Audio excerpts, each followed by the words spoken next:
Am I the a-hole for refusing to help my sister with her child custody case? My 37 female sister, 30 female, is in the process of divorcing her husband of 3 years. The divorce has taken a messy turn, and they're battling for custody of their toddler. My sister and I haven't spoken in nearly 6 years because she accused me of using her identity to get an apartment when I was in active alcoholism. I'm now in long-term sobriety, but at the time I told her I didn't do it, and she refused to believe me. She tried to have me arrested, but the apartment complex's video surveillance showed it was actually someone she didn't know who had stolen her identity from a place she used to work. She never apologized to me for accusing me of this, and she had told everyone and anyone who would listen that I had done it. However, when she realized it wasn't me, she still didn't backtrack or tell anyone otherwise. Fast forward to now. I'm sober for a few years, and my partner's sister is one of the top-rated family law lawyers in our area. The lawyer my sister currently has is terrible, and she lost custody of her daughter today. My mother called and said my sister called my sister-in-law, but she won't take her case because she doesn't feel comfortable knowing how it would make me feel, or not knowing. My mom wanted me to call sister-in-law and tell her that my sister needs help and to please take her case. I told her no, and that is not my responsibility to help her. I have never met my niece because my sister refuses to be around me even still. She got mad and said I'm an a-hole because I should be willing to help despite our past. For me, it feels like it's not a past at all, and still very much the present. Am I the a-hole? Now for the top comments. Not the a-hole. May I make a suggestion? Call your sister-in-law and tell her that you appreciate the way she handled your sister. Let sister-in-law know that you'd prefer her not to take the case. And if anyone in your family calls her and tells her otherwise, they're lying. I will tomorrow. My sister-in-law has been such a wonderful support. I'm so thankful for her friendship and sisterhood. You're correct that I should contact her tomorrow. Not a-hole, but info. What did she do to lose custody? She was caught with a DWI last month. Ex-husband called for emergency temporary custody and got it. Today they went to court and full custody was granted to the father. Not the a-hole. Congrats on your sobriety. Your sister has severed her relationship with you. It has been years. Why would you put in a good word for her? Your sister is still actively shunning you. You haven't met her kid. Your mother is wrong. Also, your sister-in-law is not the only good family law lawyers around. Why pick your sister-in-law? If she lost custody and your sister-in-law was her attorney, somehow it would be your fault. I'm assuming that your sister uses her married name. Your sister-in-law wouldn't have known she was her sister. Did your sister try to use your connection with your sister-in-law to get a discount or some other favor? I think your sister-in-law sounds great. I also think that she dodged a bullet and your sister would be a horrible client. My mom said she did call and tell sister-in-law who she was, that she was my sister. That's how sister-in-law knew because I have confided in her my past. She knows everything I've done, good and bad, and knows that I didn't do that bad thing I was accused of. My sister-in-law's a gem, and you're very right. Thank you kindly. Edit. Thank you all very much. I still question myself and my intentions a lot, since I got sober and started making changes to be a better person. It helped to hear everyone say the things I was thinking. I appreciate all the feedback very much. Much love. Next story. Am I the a-hole for not punishing my brother for cheating on his wife? My brother Jake has been with his wife Kate since high school, now separated. They have 2 kids that are both my godkids, and me and him are basically best friends. Our sister Claire has been friends with Kate since middle school. We're each other's maid of honors and still very close. In the last 6 months, Jake confided in me that he fell for his coworker and let things slip into physical affair. I encouraged him to tell Kate and be honest about it so to not live a lie. He told her. She was originally in denial and wanted to work through things, but Jake said he'd be lying to himself, and they are now in the midst of divorce proceedings. He and a coworker are now in a relationship. When I met her, I'll admit it was weird seeing him with someone else, but they weirdly seemed like the most compatible couple I've ever met. They have way more in common than he ever did with Kate. They look at each other with such admiration. And despite how it started, I honestly think they could be together forever. I know I could be wrong there, but that's my hunch. So Jake and I are still really tight. We recently took our kids to a festival together this weekend. Just me and my kids and him and his. No partners. We had a great time, and he was telling me how happy he's been, and the kids seem to be adjusting to it much better than expected. I know it's all a process, but I'm glad he's doing well, and I'm glad to have him in my life. Well, our sister Claire is mad that I'm still hanging out with Jake. She's saying how she can't believe I have the audacity to approve of him being with a mistress. and that I should be trying to convince him to try to work things out with Kate, who is apparently still hoping for that. Or I should be no contact with him until he realizes how wrong he is and makes things up to her. Am I the a-hole for staying tight with him, helping him a little financially till the divorce/child support situation is figured out, and supporting his new relationship that seems to make him happy? I feel bad for Kate and all, but I just feel like they're a case of people who got married too young, and now he found someone who's a better fit for him. Edit. Regarding the child support. Kate makes about double him, and her job involves a ton of travel to where she's gone about 75% of the time. Has been a primary caretaker of the kids most of their lives. She doesn't want a new job post-divorce, so he will continue to have primary custody. Of course, that means the other parent who makes more will pay child support. It's for the kids. He's not pursuing alimony for himself. Your brother was selfish and blew up his family the worst way possible. That's going to have repercussions and fractures. You don't need to punish him, but it is kind of gross he's riding off into the sunset with his new side chick, while his ex is deeply mourning. Don't condone it, but it is not your job to punish him. Going not the a-hole, but with some strong ick. I think the gross thing is trying to manipulate the brother back into a loveless marriage. The end game isn't just to get him to break up with a mistress, but to take back his ex-wife. Why? Because it's convenient for her? He doesn't love her, and familial shaming won't fix that. He's not an a-hole for leaving, he's just an a-hole for not having the balls to do it sooner and cheating. But they weirdly seemed like the most compatible couple I've ever met. They have way more in common than he ever did with Kate. They look at each other with such admiration. And despite how it started, I honestly think they could be together forever. I know I could be wrong there, but that's my hunch. Almost every relationship starts out this way. It's a young relationship, and they're still in the honeymoon phase when things are new and exciting. You didn't mention any major issues your brother had with his ex, and that left her solely because he wanted to get some action. That is so unbelievably selfish, especially since he has 2 kids. In a couple months or years when that initial flame burns out, your brother will probably look back with regret for destroying his family for short-term gratification. OP's comments make it even worse. His brother blames his ex, the breadwinner, by a far margin, for the fact that he cheated, since she was working all the time, but now he's going after her for financial support. So she's off working and making most of the money needed to support the family. He starts an affair, cheats on her for a while, finally ditches her to run off with a mistress, blames her, and now he wants to use the money she was making to build a comfortable life for him and a side chick. If she's working all the time, does that mean that he dropped his kids off somewhere so that he can bang his mistress? Anybody who is able to do that is a terrible person, and I see why the sister thinks so poorly of OP as well. The kids apparently spent a lot of time over at OP's house. OP mentions this in a reply. So not just somewhere, he was probably dropping them off with OP, who if so, wasn't just keeping quiet about the cheating, but actively enabling it.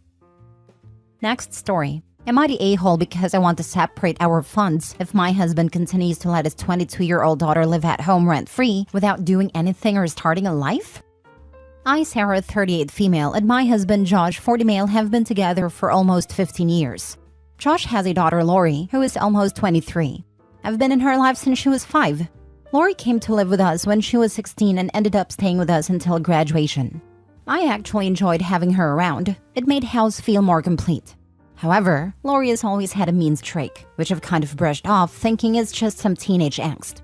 Lori's mother is manic depressive, and there's a concern that Lori might carry this as well. But nobody really wants to discuss it openly.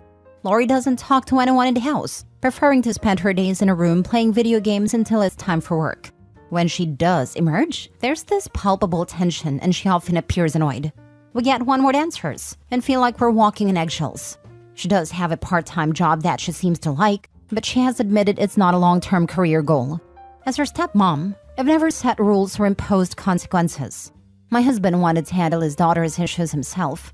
The only thing I requested is that she helps with the dishes on the days she doesn't have a car, as I have to drive her to work and pick her up. She never pays for gas, and when I ask her to do the dishes, she just leaves them. If she makes coffee, it's enough for 4 people, but she never replaces what she uses. My husband usually ended up doing the dishes to avoid any confrontation. He doesn't want to enforce rules on her either, saying she's an adult and he can't make her do anything. This has been going on for 4 years, and it's causing tension in our marriage. So I asked my husband if we could start separating our finances. I suggested that if he wanted to continue taking care of Lori, then I would give him the money needed for bills and keep the rest for myself. This didn't go over well, and we're currently not speaking. I'm even considering staying with my cousin until we can resolve this, but it doesn't seem like it's going to happen soon. Am I the a-hole here for wanting to separate our finances because of the situation with Lori? Any advice or insights would be appreciated. Thanks. Edit. Lori has had her own car since February of this year and is paying for her own gas. Now for the comments. Not the a-hole. My partner is 24 years old with bipolar and is a teacher. Bipolar doesn't make you an a-hole or lazy. It's time for her to grow up, get some help, and start paying her own bills. You should definitely stop giving her rides to work and make her figure out her own day-to-day matters. She's an adult according to your husband. Time to act like one. This. Tell your husband that according to him, she's an adult, and therefore it's not your responsibility to support her financially. He's cuddling her, and that's his choice. But you and your money don't have to be a part of that. The most important part of being an adult is telling the people you live with that they can't make you do dishes. Or them understanding that doing the dishes and paying for groceries is a prerequisite for her to keep living under their roof. Not the a-hole. It's time for Lori to get a wake-up call and realize that not everyone is going to support her financially forever. It sounds like she needs more responsibilities. Could you work out something where she pays her part of the phone bill or at least pays for gas? She's clearly making money, so some of that should be going towards you guys for supporting her other financial needs. I had to do this, and it honestly helps me get prepared for the big world. 100%. Lori's disrespecting OP in her home and her father is enabling it. Why does she need to financially support her on top of that? She's an adult and can take responsibility for her actions. Last story. Am I the a-hole for telling my husband he's an idiot and threatening to divorce him for co-signing on a $1 million home that isn't ours? My husband, 38 male, and I, 39 female, have been happily married for a little over 2 years. We own a home and do quite well for ourselves financially. He generally maintains the finances for our family. My husband's mother and sister live a few hours away, and I have always felt they were very abusive towards him. They speak down to him, disrespect him, and essentially make him feel as if it's his responsibility to clean up their financial mishaps and their poor choices. Now to the AITA part. My husband's sister and mother have been renting a home from another family member well under market value, at least $3,000 less than what it would rent for now. The owner of family member has decided to sell the home. Mind you, it has been trashed and not maintained by the sister and mother. They have little to no respect for the fact that they have had it so good for so long. The owner gave them 90 days to vacate the premises. Immediately, the sister and mother began asking my husband to help them buy a home. They live and work in one of the most expensive housing markets in the US. Additionally, they do not qualify for the type and amount of loan they would need to even buy a modest home in the area. Lower credit score, no major assets, etc., and they refuse to move to a more affordable area. After a lot of back and forth, they finally asked my husband to co-sign on a very basic older home that costs $1 million. My immediate reaction was to tell them absolutely not, and I voiced my concerns to my husband. He is usually very level-headed and financially savvy, but I had to be the one to push him and his family for some sort of plan of how this would all work. To go from paying $1,000 a month in rent to well over $6,000 a month on a mortgage not even including bills seems questionable at best, and a terrible decision at worst. I asked my husband why they can't move into a modest apartment and make a plan to buy in a year or two, but he didn't really have an answer, but agreed that they absolutely need a plan in order for him to engage. Again, after several weeks of back and forth with his family, they had yet provide any solid plan on how they would pay the mortgage, bills, and avoid default.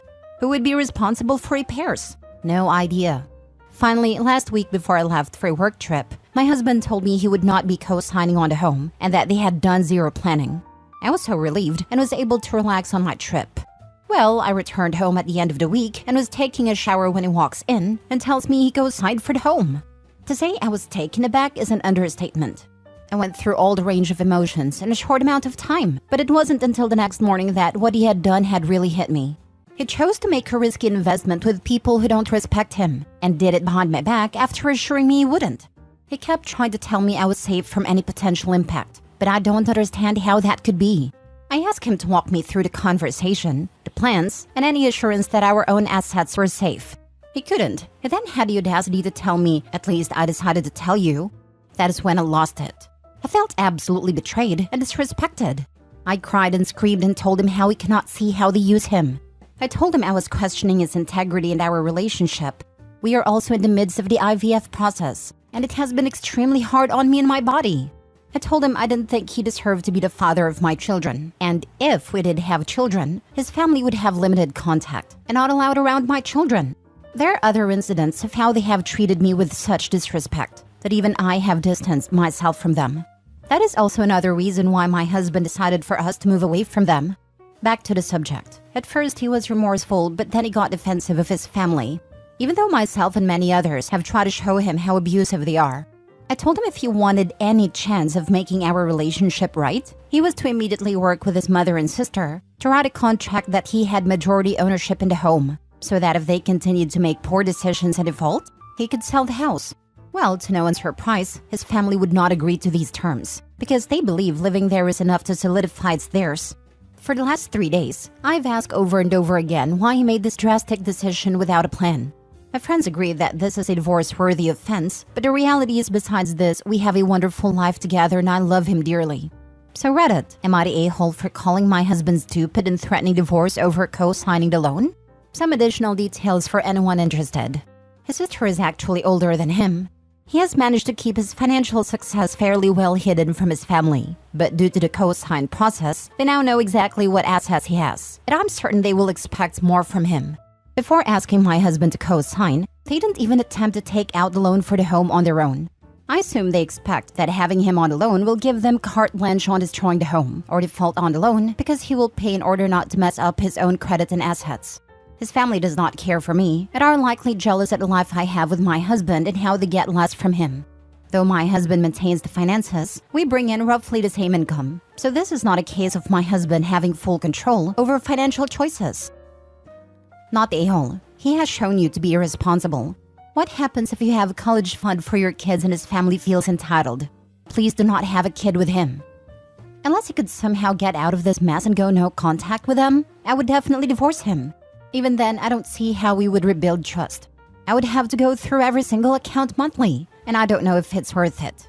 The blatant lie and then doing it behind her back, how on earth do you get past that? If they divorce now, then this stays with him. He just lost their retirement/college fund, just gave it away, and will most likely keep on doing it. It's $1 million, with zero equity for him. OP, I am so sorry you had trouble conceiving, but I'm glad you are not tied by a kid to this mess.